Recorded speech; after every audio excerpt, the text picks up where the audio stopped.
Well, it's Tuesday, and you all know what that means. As you know probably already, if you guys have been following on YouTube, well, Ring of Honor has did another TV Tuesday special. This one features, of course, a four-way match for the ROH World Television title. So AR Fox will defend it against three other competitors and all that. And of course, we have some very interesting match with the women's pure title. Diana Peraza defended against Viva Van, who, as you know, been stepping up her game in the pure division for the women's side, of course. And that is going to be interesting. So I can't wait to review this one as well. And then, of course, we have NXT. We have a number one contendership for both the NXT Championship and the NXT Women's Championship. But however, the main event is the one we definitely going to be paying attention. We have the NXT Women's North American Championship on the line. Tatum Paxley defends it against Zarya. As you know, Zarya has been chasing this belt once before, but now the real question is, will Tatum Paxley survive, or will Zarya reign supreme to dethrone her? Well, we'll just have to wait and see on that. However, first things first, we are going to review, of course, Stardom much recent shows. The first one's in Sendai, of course, and the second in Utsunomiya, which is like a bit of a homecoming for the Hanan sisters, Hanan, Hina, and Rina, which is going to be a lot of fun to enjoy. And then, of course, as always, we wrap up our episode as usual with some news updates. Give you guys updates on what's been happening in the world of wrestling, such as what events and promotions are thrown out, who's booked, what matches are set, including developments that are happening in the world of wrestling as we speak. So, let's get ready for another episode of the Deleted Wrestle Zone.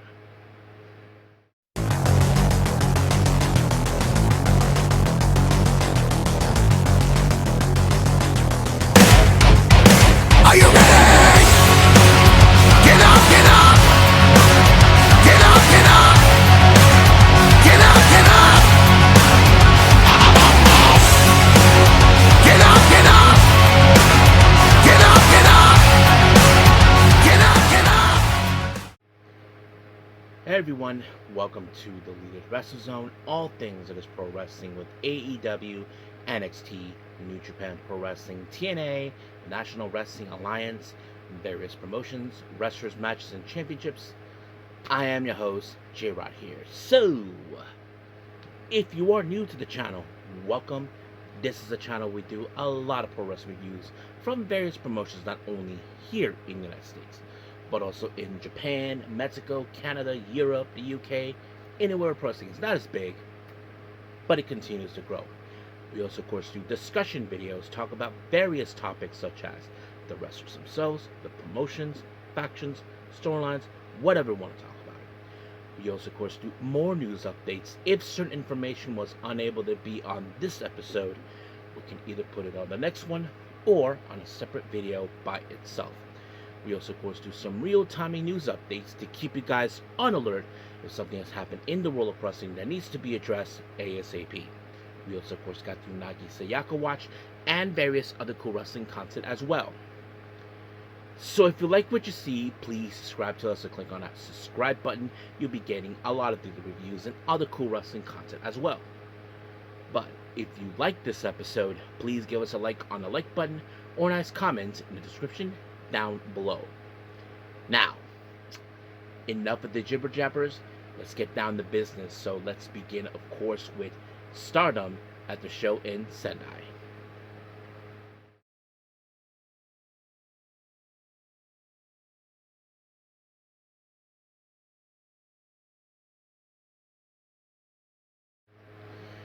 Alright, Stardom and Sendai. This show took place recently, of course, on the 6th of June at the Sendai Pit, of course, which is a venue we have seen them actually do the shows countless times, and other, of course, promotions have done that too. Now, we opened up with trios action. We have Rian, Kyoko Furuzawa, and Maki Ito, better known as the Ito Respect Army, of course. They take on the members of God's Eye, consisting of Tomoka Inaba, Hina, and Amisuri. Now, keep in mind, two of those members are current 2/3 of the Artist Champions. Now, remember, there was a challenge that was laid out for them by Hina for those belts, and that's exactly what we expected.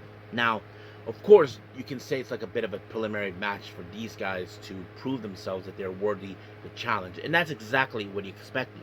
But what you did not expect, we can often say that the experience of the wrestler has always been a strong factor. However, Rianne was able, of course, to reverse the pinfall onto Hina, and just like that, 1, 2, 3, she picked up a huge upset on this one. However, in the post match, we did see Hina telling Rianne, like saying, I can see you're wearing the same colors as them. That kind of suits you. So basically, it's like she knows that she picked the right team. And, I think Rianne felt the same way. So I can't wait to see how things will go with them. Now, our next match, we have a bit of a four-way tag team match. Team number 1 representing Hate, Rina, and Saya Kamitani. Then we have, of course, Waka Tsukiyama and Koguma. As you know, Azuki is not in Stardom at the moment. She is on excursion here, of course. We have Jaime Mate, of course, consisting of Hanako and Maika, versus Neo Genesis, Azumi, and Starlight Kid. Now, obviously, when it comes to four ways, it's a very bit of a chaotic. But of course, we cannot forget the bear, of course, Koguma, with her usual playful shenanigans as a bear that she is. But however, you cannot take away the seriousness from both Hanako and Maika, how they've been a very strong, stable team for a while. But it was in fact Hanako that picked up the win when she and Maika double teamed on Waka, their former teammate, and now Hanako picked up the pinfall. 1, 2, 3, done. So basically, it was over. Hanako and Maika picked up the win. However, during the post match, we are waiting the long title match between, of course, Azumi and Miyu Misaki to take on FWC. Now, Azuki is not in the country at the moment, as you all know. She is currently here, participating in the tournament for the Owen Hart. That's one of the things we have been hearing. So we'll see. Now, our next match, we have the Cosmic Angels, consistent of Aya Sakura, Yuna Mizumori, and Natsupoi, which if you guys saw my recent news updates, they're calling themselves Cosmic Carnival, which was a very interesting name. They face other members of God's Eye, consistent of Rana Yagami, Lee Si, who is another 1/3 of the Artist Champs, along with the IWGP Women's Champion, Shuri.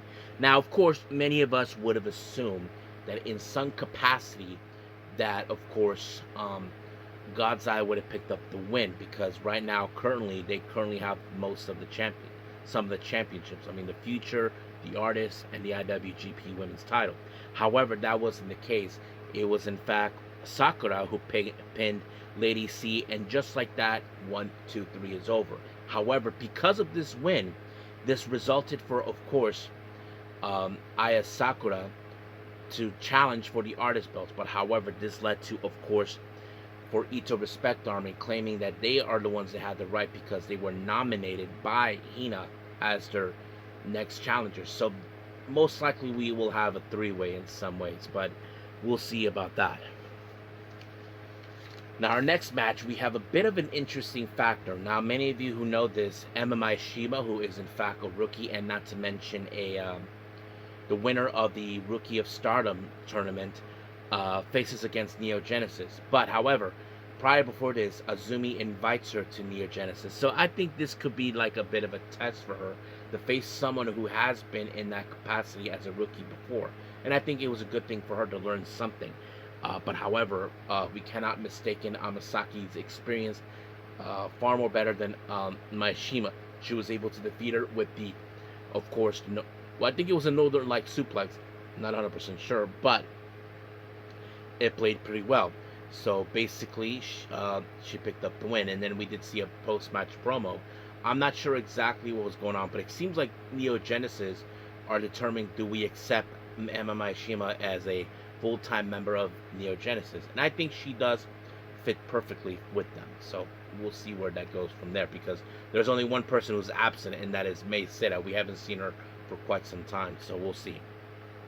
Next up, we have the members of Hate, consistent of Azumi Inaba, Raka, Konami, and Natsuko Tora, taking on very interesting combination. Utami Yoshida, Matoi Hamabe, and of course Wingori, consistent of Saya Ida and Hanan. Now, of course, as you know, there's tensions with hate with the return of Utami Ishida. You see, the problem is they feel, why you're back, bitch? This is no longer your problem. And of course, they want to show her that they are, in fact, the real people in charge of Stardom. Of course, because Utami Ishida's return, Kamitani decided to get involved, and that's exactly what they did. But it was Raka who pinned her by using the German suplex, and just like that, 1, 2, 3, it was over. And then, of course, during the post-match, Nasuko Tora told her, "Hey, Utami, remember, we're no longer Oedo Tai. We are hate now." So it's like trying to tell her, that they're no longer the same unit. I mean, they're still the same arrogant people that we've been seeing, but yeah. And of course, Kamitani had some words to say to her. I don't know exactly what she said, but you can tell that there's some unfinished business between her and Utami Ishida, so we'll see where that leads us.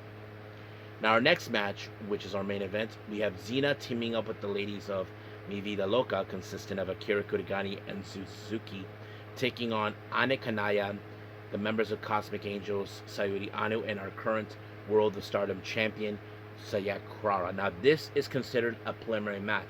As you all know, Suzuki won the four-way match for a number one contendership for this championship. Now, for recent times, we have been seeing Zuzu criticizing Kurara, saying that she didn't earn or deserve that belt, because we have seen in the past Zuzu had challenged for this belt, but it was unsuccessful, and that was the problem. So she felt that she didn't earn it the right way.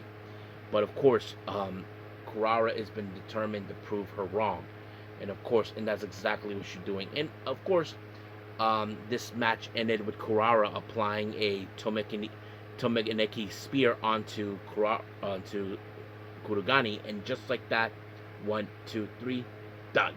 So she picked up the win, and that's how things end. We know that recently Suzuki has been able to pick up the win against Kurara, but now she did not get Kurara did not pin her. She got her protege. So we'll see how things roll for Kurara in this preliminary matches that we've been getting. So let's move on forward to the next Stardom show, and that is, of course, at the Utsunomiya event, I believe.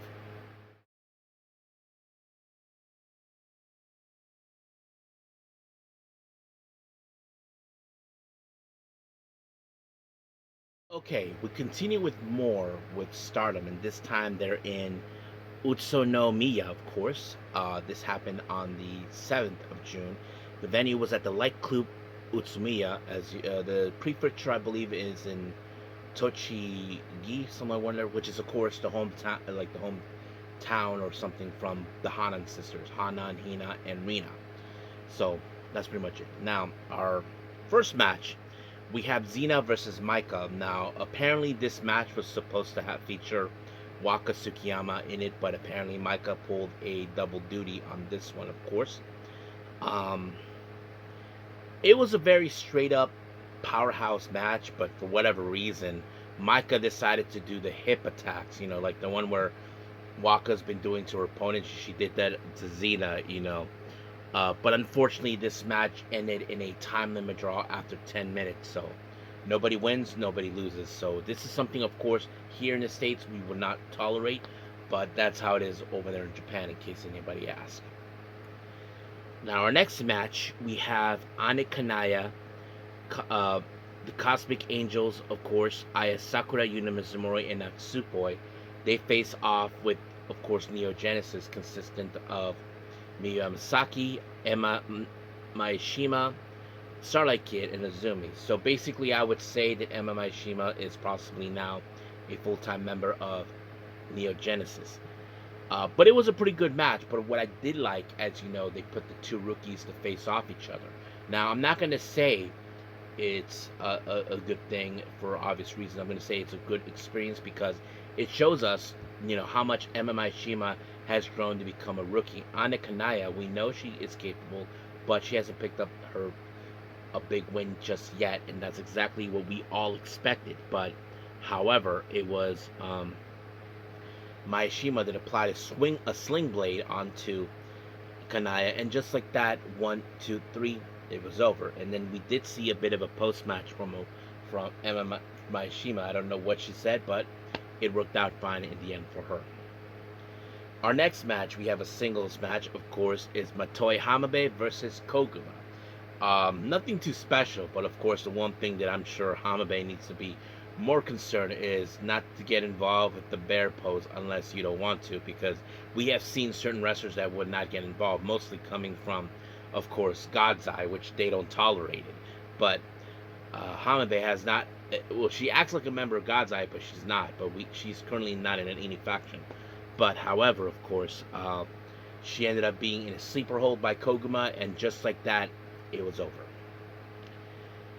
Next up, we have Utami Ishida teaming up with the ladies of the Ito Respect Army, Rian, Kyoko Furuzawa, and Maki Ito, taking on God's Eye, consisting of Rani Agami, Tomoka Inaba, Amisori, and Shuri. Now, if you guys notice, only Amisori, who is one third of the artist champions, is involved. But one thing I did like, what was interesting, Shuri got in the face of Utami Ishida, like got trying to show her who's boss. Now, for those who don't know, back in December of 2021, I believe, it was in fact Utami Ishida. It was Shuri who defeated Utami Ishida for the red belt. So I'm sure that's something that she hasn't forgotten, and I'm sure Shuri's trying to remind her who's in charge here, because of course it's been almost since almost 2 years since we last seen her. But yeah, so that's what happened. But however, the match went pretty well, but luckily it wasn't Utami Ishida that lost the match. It was Rian when she was taken out by Tomoka Inaba with the Michinoku driver, and just like that, 1, 2, 3, done.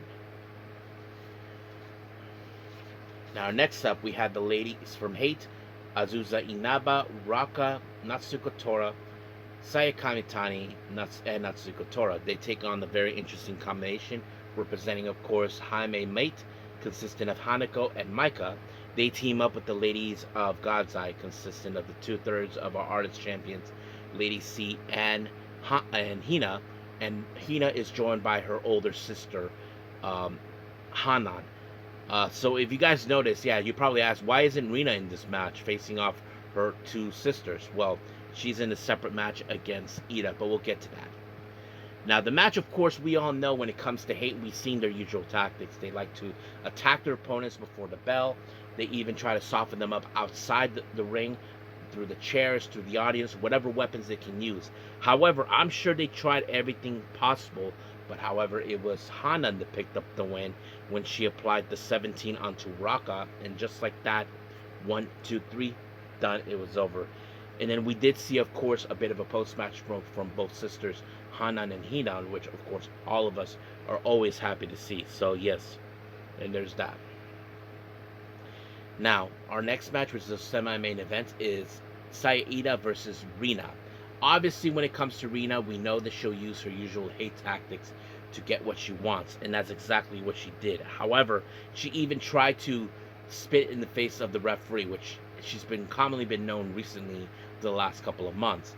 But however, she ended up being brainbusted by Ida, and just like that, 1, 2, 3, Saida picked up the win. And of course, Ida had some words to say in the post-match promo to Rina. I don't know what she said, but I'm sure that must have pissed her off. But yeah. Now, our main event, we have Mi Vida Loca, consisting of Akira Kurigani and Suzuki, taking on the Cosmic Angels' very own Sayuri Anu, and of course, our world champion, Sayaka Kurara. Obviously, this is a preliminary match, of course. And of course, we've been seeing how much Kurigani has how do I say this, has gained experience, how much she has changed a bit of her tactics, as she has been learning better. But however, it was not enough. Apparently, she ended up being taken out by Kurara with the Tomikani spear, and just like that, 1, 2, 3, done. And then we did see a post-match promo closing by Kurara, and just like that, show's end. So we will be getting more shows from them soon, but this is for Stardom. So let's move on to the next review, and I believe it's Ring of Honor.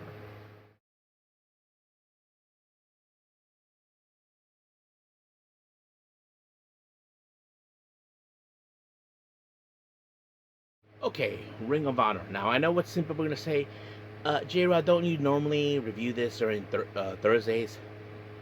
But frankly, True, but however, every once in a while they do a Tuesday special, so I cannot ignore it. So sue me anyway. So anyway, we opened up with an interesting 8-man tag match. We have Dralistico of LFI teaming up with Twisted Lethal, consistent, of course, of Lee Johnson, Blake Christian, and Jay Lethal. They take on, of course, the combination of Adam Priest and our current ROH World 6-Man Tag Team Champions, the Outrunners, Turbo Floyd and Truth Magnum, along, of course, with Boys, Let's Break Some Hearts. That's right, Dalton Castle.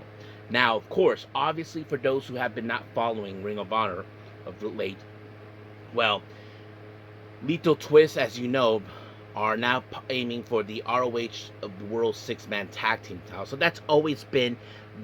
that's now their new focus, because, of course, Blake Christian is bitter, angry that he did not win the ROH World Championship like he would have presumed, like a prophecy, but he did not. However, of course, they tried to use their dirty tricks into this. They used one of the championships on Dalton Castle and hoped to wipe him out, but it did not. But however, at some point we did see, of course, Lethal Twist along with the Outrunners and Dalton Castle brought Ballad out, leaving Adam Priest and Dralistico alone in the ring. But it was Adam Priest that picked up the win by doing a power driver, and just like that, 1, 2, 3, he picked up the win. Now, our next match, we have Trish Adora taking on Queen Aminata, of course. Now, this is a perfect opportunity for Queen Aminata to stack up some wins. As you know, she is now being aimed for a chance of the TBS Championship in order to be part of the survival of the fittest that will take place very soon. And I think that was one of the things that she's been aiming for. Now, of course, Trish Adora, as a member of Shane Taylor Promotions, I'm sure she would try to derail her from that. But it did not do any well, because it was Queen Aminata off with her head, and just like that, 1, 2, 3, Aminata picked up the win. Now, we did see the Inspiration taking on Harley Quinn and Mia Shirakawa. As you know, these two ladies will be hopefully in competition for the survival of the fittest. But however, what's interesting is, as you all know, the Inspiration are Australian, and of course, opposite of them is Harley Cameron, who's also a native Australian. So that kind of sets it up right there. And we did see a bit of a fun match, how they were. But in the end, it was Harley Cameron with her finishing move that ended the match onto Cassidy. And just like that, 1, 2, 3, Harley and Mina picked up the win. Now, we did see a bit of an interview with Caprice Coleman to AR Fox. Now, he asked them, of course, his initial thoughts when he was told that he'll be facing Nick Wayne for the ROH World Television title. He felt like it felt a bit different, because he knows how much Nick has grown, how much he has developed new skills and all that stuff. And he was very happy with the idea. He can't wait to see how things will go for him now as the current ROH World Television Champion. Now, we did see a bit of a video promo from It's Fine. It's fine. Yep. So he's been making these cryptic things. I don't know what he's talking about. Something with cuts, the rain. I don't know. We don't know if he's talking about Action Andretti. That's something we don't know. But who knows? But we'll see. Now, speaking of Action Andretti, he ended up in the match against Beef. Beef really put up a fight, but unfortunately it did not do any well for him, because it was Action Andretti that picked up the win by a pinfall. 1, 2, 3. It was done. Now, as you know, the Outrunners and Dalton Castle, well, they know they have their hands full with Lethal Twist. So they're trying to come up with new ways to deal with them, and we'll see how things will go from there. Now, Sam Latourneau talked to, of course, Viva Van, who has been stepping up her game in the women's pure division, and that is something. And of course, Viva Van is aiming for the pure title, and that's where the match goes on with there. She faces against Deonna Purrazzo. I thought the match was pretty good. I mean, Viva Van, she did apply some new techniques as a technical wrestler, but I have to say, in my opinion, Deonna Purrazzo was the far more better experience and knows exactly how to do it. But she did apply the Venus de Milo, and just like that, it was over. Now, our next match, we have the ROH World Television title on the line in a 4-way Angelico versus Ace Austin versus Sammy Guevara versus AR Fox. Now the match was going well as it possibly do, but however we did see Dralistico, of course, try to help Sammy in hopes to get this match. But however, Leo Rush showed up. I don't know what was that about. He wiped out, of course, Dralistico, and then he started chasing Sammy. Now it's still unclear what is his purpose towards Sammy. It's still unclear for that. But however, the match continued on with both Angelico um, and AR Fox until, of course, Fox applied an inside cradle. 1, 2, 3. It was over. He retained the belt. So I'm trying to figure out the whole skit with Leo Rush about his cryptics and what was his purpose towards Sammy. So we'll figure it out hopefully someday. But right now, we are done with ROH. Let's move on to our last and final review, and that is, of course, NXT.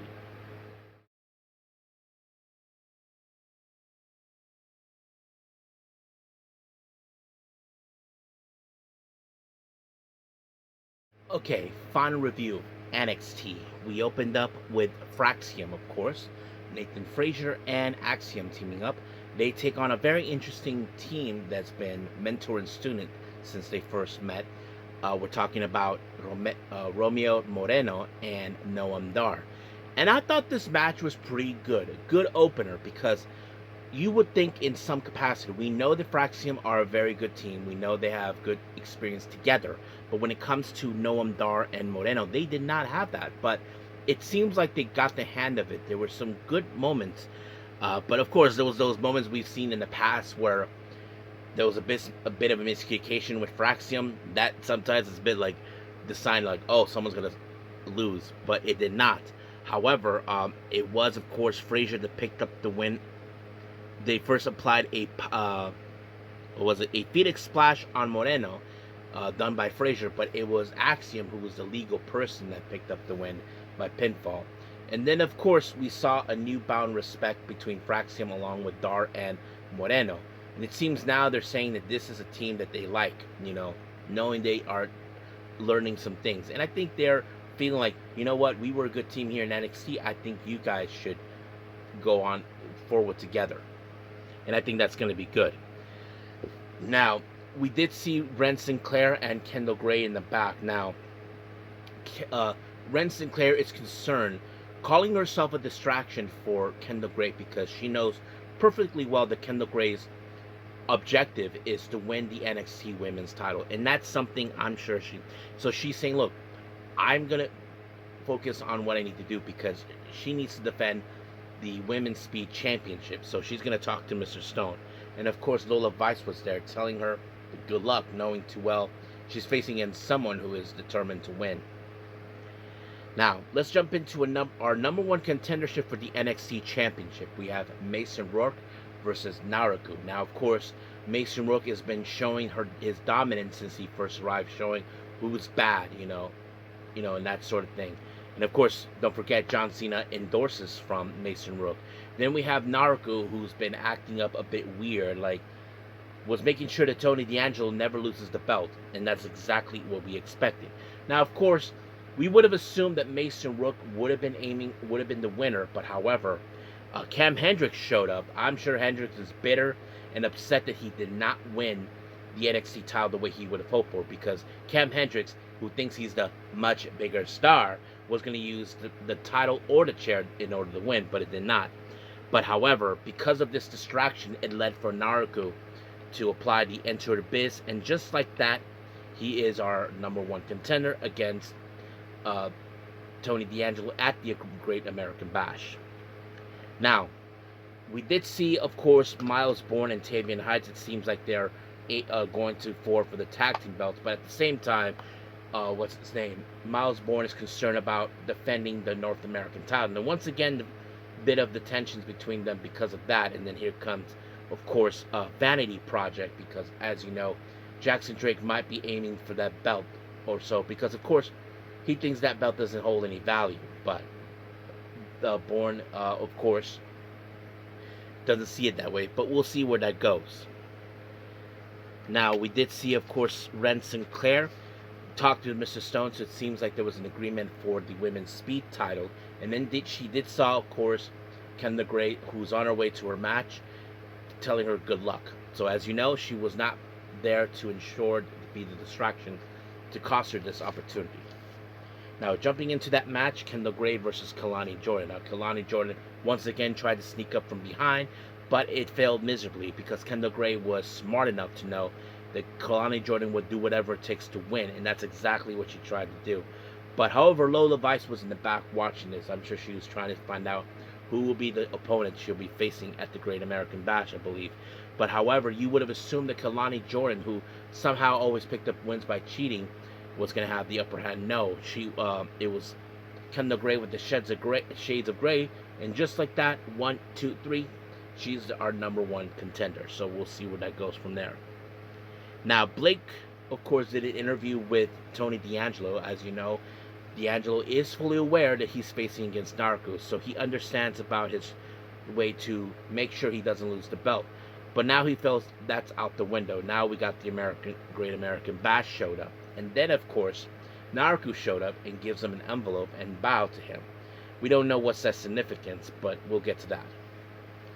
Now, our next match, we have Jasper Troy taking on Dion Lennox. Now, of course, if you guys saw what happened last week, of course, Dark State were pissed off with the fact how things have been going wrong for them recently with when they kicked out Saquon Sugars out of Dark State, of course. But however, Osiris Griffin did help, of course, Dion Lennox to win the match by distracting, and then, of course, Lennox picked up the win by pinfall, 1, 2, 3, like that. However, it seems Saquon was not done, and then, of course, as you know, he took out James Cutler, and then he took out, of course, Osiris Griffin with the bat. So, measure of revenge. I'm sure Saquon is trying to level the playing fields to ensure he gets to his man.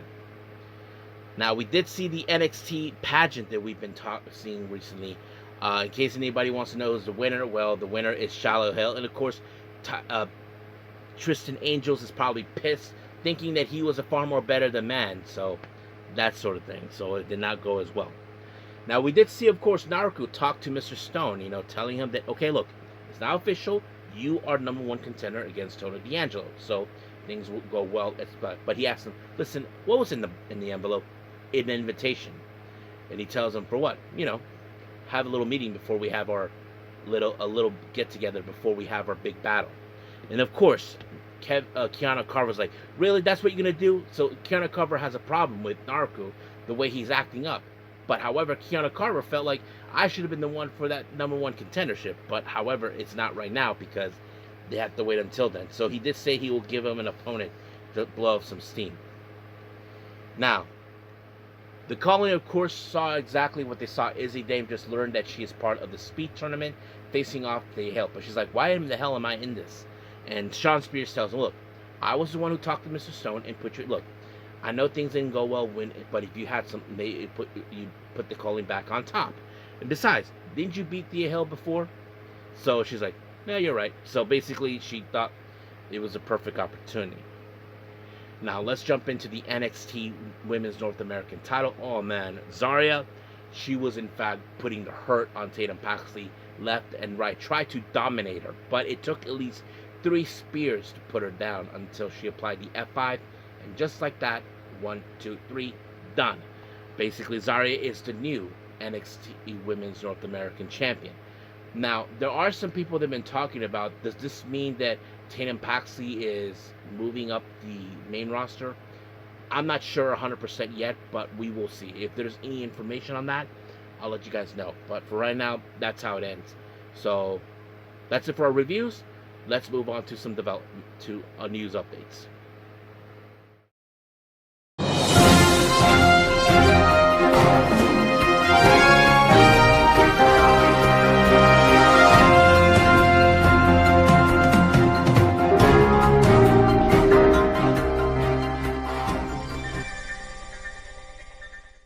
Okay, so welcome to our news update. So let's begin with upcoming events, starting with GCW. As you know, on June 20th, there will be in Indianapolis for the last ones left. We did have a match that was announced for that particular event. Dr. Redacted taking on Viperous. And then, of course, on the 4th of July for Bash at the Ballpark in Coney Island, they did announce a tag team match, Cowboy Way, consisting of Thomas Shire and one called Manders. They take on Jonathan Gresham and Hot Sauce Tracy Williams. Then, of course, we move on to their debut show in Manchester, New Hampshire on the 12th of July called Melee in Manchester. They just announced the Megasis, Megan Bayne, will be participating. And then, of course, there's going to be a 20-year anniversary show of The Bad Boy in Asbury Park, New Jersey on the 6th of August. Now, no further details have been mentioned, but we hopefully will learn more. Now, as you all know, we've been hearing about the upcoming British J Cup. As you know, they'll happen on the 26th of this month in June. They just announced the 5th participant, Leon Gray. So he will be participating in the British J Cup. We have, of course, more on the Produce Show, Volume 2, Tiger Style. The 6th person involved in that 50-man battle royal is Steve Macklin. So basically, that he'll be involved in that. And then, of course, we have a very interesting announcement. Warrior Wrestling will be doing a block party event on 16th of July. They just announced Stardom's very own Azuki will be participating. So, yeah, I'm very excited to hear that. We did have a very interesting announcement. Pandemonium Pro Wrestling will be collaborating with Canadian promotion Dusk Pro in Vancouver on December 5th. And they just announced Benny will be participating in that event, which is very interesting to hear. So I'm looking forward to hear about that. Now, on to some developments. A very sad news and shocking. Many of you know this, that Konnan has, was in the hospital due to for a procedure of amputation on his leg. Well, apparently, Fightful Select reports that he went to a double leg amputation. So basically, he probably will be in a wheelchair. He has no legs, which is very shocking. I mean, look, guys, I never witnessed it, but my pastor's late wife went through that, and she died from it. But I don't know how things are going for Konnan, and hopefully he recovers well. Look, guys, I may have lost respect for Konnan, but I never wished him death, to be honest with you.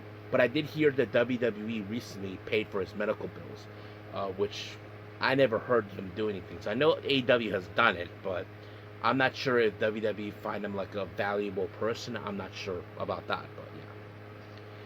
Now, speaking of, Stardom had a very interesting press conference. President Taro Okada just announced that 4 of their talents will not be participating in many events throughout the month of July and August because they will be here in the U.S. going on excursion. They announced Shuri, our current IWGP Women's Champion, Rani Agami, Azuki, and Fuwa-chan. So basically, there's that. However, it does explain certain factors that I am in fact watching. Now, as you know, I mentioned that Warriors Wrestling has announced Azuki will be participating, so that would make absolute sense. And of course, Azuki is involved in the Women's Owen Hart tournament in All In. But however, there was other things that were announced regarding Stardom that was later announced. Produce has announced that they had a multi-fight deal with Stardom that will happen, of course, on their Montreal event on the 26th and on their New York City event on the 3rd of August. So we may see talent in those events. Another wrestling promotion based out of Pennsylvania called Enjoy Wrestling also announced that Stardom will be having their talent, and that will be on the 11th. So I'm going to presume that these 4 ladies will be in the mix. Now, interesting news. AEW are now going to be on Tubi with their earlier stuff they will be doing. Now, of course, I'm sure many of you know that Tubi is owned by Fox, and I'm sure WWE probably are not too happy to hear that. But one thing is, I did hear that they're not throwing like the current today's shows are doing, but I think they're doing their earlier shows that they want to catalog. But yeah, that sort of thing. But we'll see how things go from there. I'm sure WWE are going to scramble to try to have Tubi to remove them or whatever. But yes, and one more thing. Yuto-Ice, of course, had an interesting thing they mentioned on New Japan. Let me pull that up real quick. this is what was going on. He said that Yuto-Ice asked if he was given much thought of to the international scene, and this is what he said. I won't say from who, but we've been getting offers since we were on excursion. The world is watching us. Plenty in New Japan. That's because New Japan is the best there is, and we're the toughest mother effers are. I've watched a bit of NXT recently, and nobody comes close to the aura that Naruto Evil has in New Japan. It's just different. Now, I know what some people think. Is he considered going to NXT, going to WWE? I don't know. I mean, we know some people have critical problems toward WWE when it comes to their international talent, especially in their Japanese side. Some people are still upset that Shinsuke Nakamura never became world champion or WWE champion. And that to me is a gut punch, that he should have been champion long ago. But no, they never did that. I don't know what's the purpose of that, but it is what it is. So we'll leave things as it is now with our news updates. So we're done with everything. Let's call it a day. Well, I hope everybody enjoys this episode.